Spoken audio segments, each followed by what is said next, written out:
CNT140, Chapter 10, we're talking install. So now we're moving on to the section of like, what does the installer need?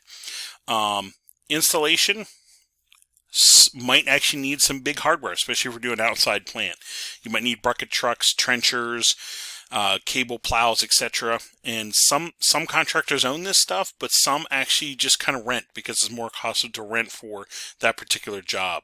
Or you might actually subcontract out. You know, I'll oversee the plan, but I'm going to contract out for the people to actually do the trenching and putting the fiber in the ground, if you will.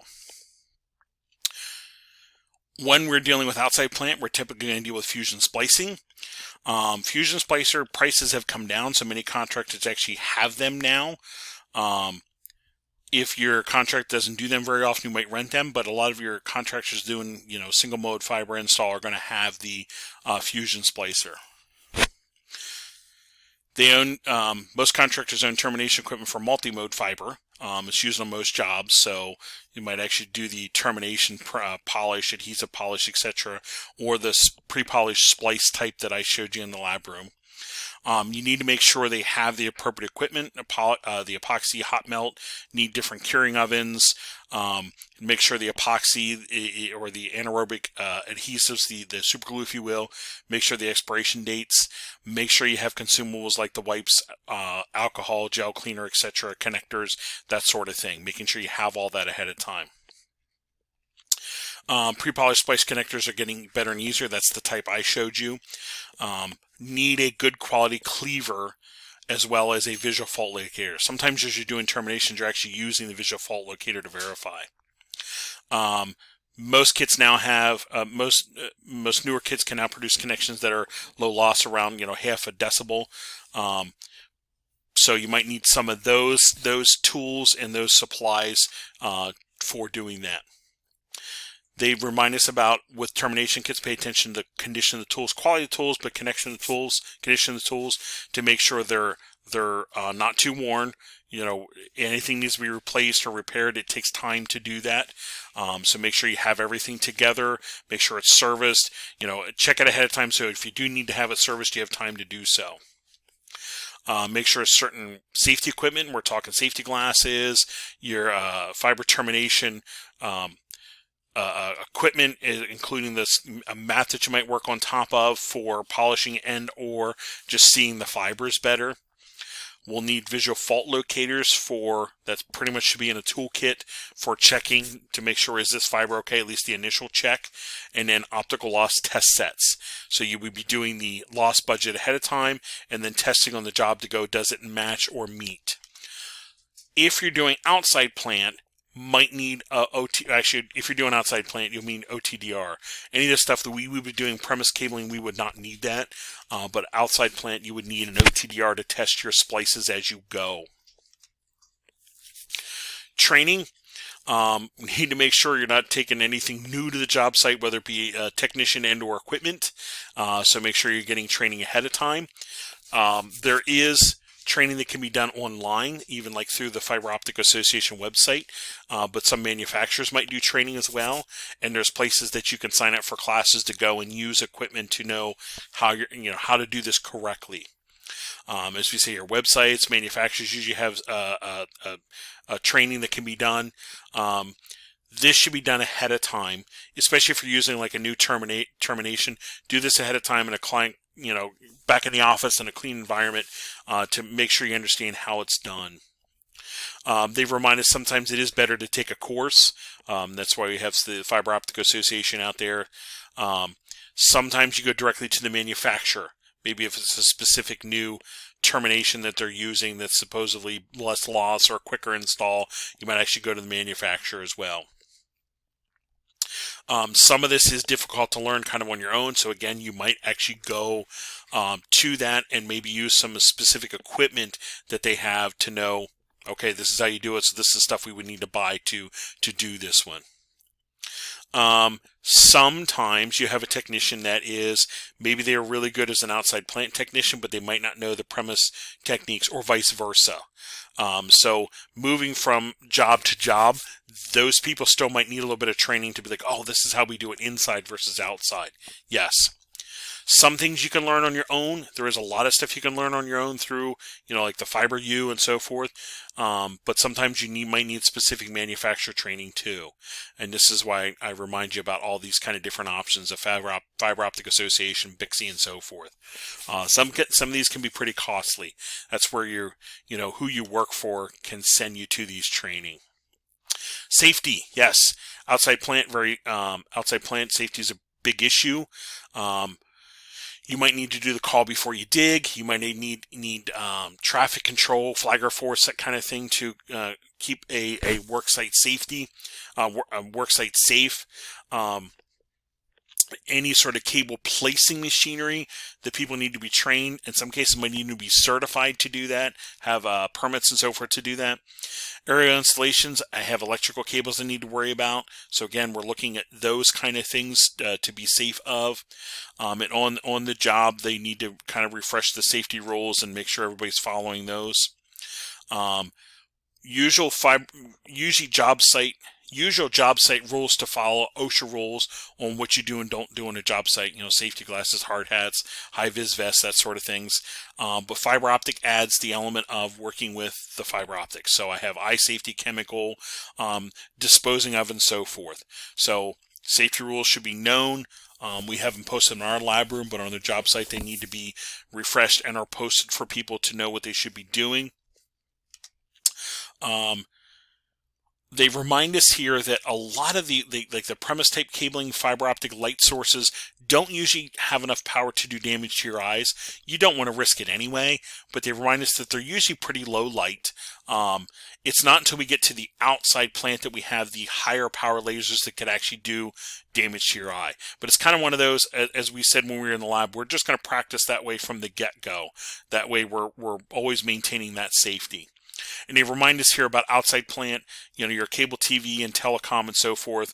At these longer wavelengths have a higher level of power, if you will, could do damage.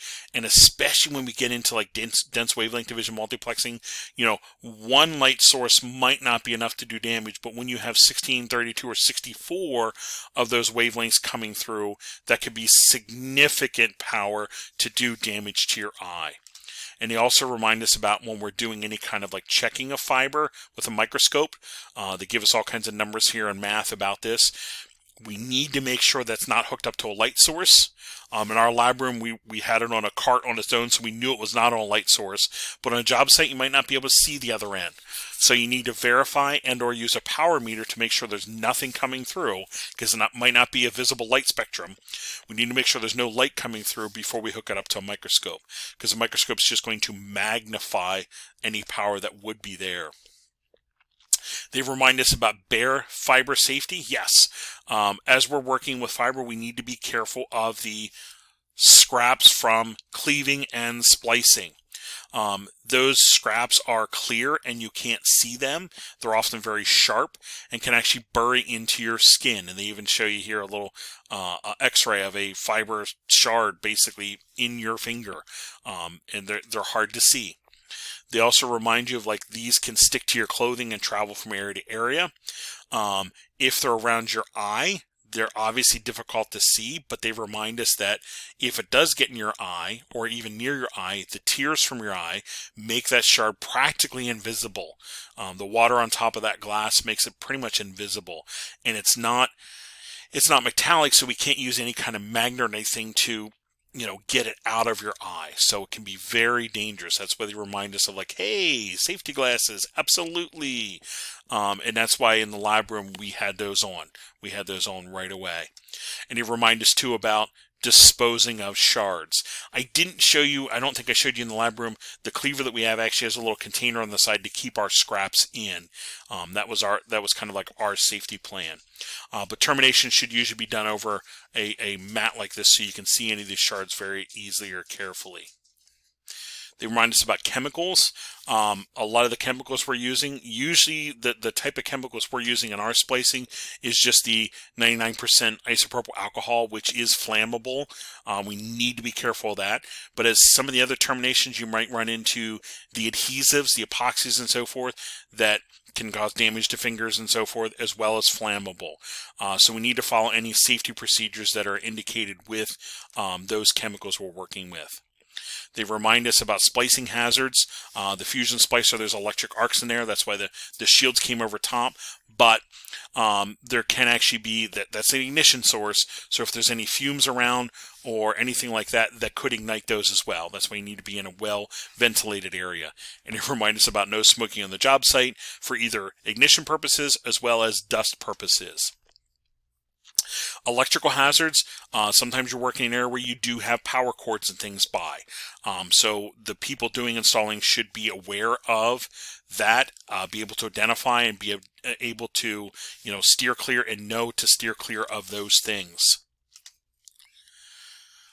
They have here safety rules about, various things I should be doing, wearing using the black surface, disposable apron, safety glasses, don't look in the end of the fiber, ventilated area, contact lens wearers, don't touch your hands after terminating until you clean them thoroughly. Don't touch your eyes while working with fiber optics, again, until you wash thoroughly. Keep all combustible materials safe. Make sure all the fiber pieces are disposed of in a marked container. Thoroughly clean the area. No smoking. Keep beverages and food away from the work area. You don't want to ingest any of those fiber scraps, those kind of things. When we receive fiber at the job site, we need to make sure there's no damage, and I might even do a test with a fiber optic visual fault locator to verify the spool of cabling is okay. We need to be scheduling so it gets to the worksite as close to the time as needed, so you don't have a lot of storage issues you have to worry about. Again, when I receive it, I need to check that it's not damaged, the correct quantity is there, and maybe even do a continuity check on that fiber, like we said, with a visual fault locator. Again, make sure quantities and everything are right. Even when I receive supplies for our lab room, I do the exact same thing. I check off the quantities, keep the packing slip, and I share a copy of the packing slip with the person that did the purchasing to make sure everything is accounted for. Large reels need to have both ends available for continuity testing.